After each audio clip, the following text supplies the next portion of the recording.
At dahil sawa kami sa Christmas na foods, mga pagkain ngayong Christmas. So, ayan ang aming hapunan ngayon. Ito, ang napakamahal na kamatis. At tinapa, sigarilyas, sitaw, tsaka talong. Luto yan ni Charan! O, diba? Kami walang ginawa dito. Nakain na po kami. Let's eat! Eat.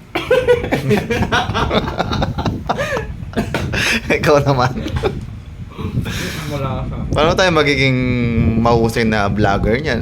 Tamatawa kayo lagi. Hindi, pero masaya, no? Oo. Masarap kasi, kamo. Masaya, masarap. Kain na! Ito po ang pinamagatang eat all you can. Gulay!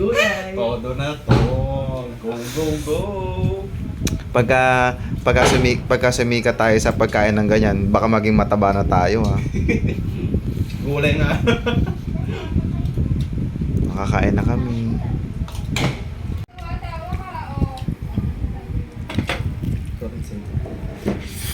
Hop.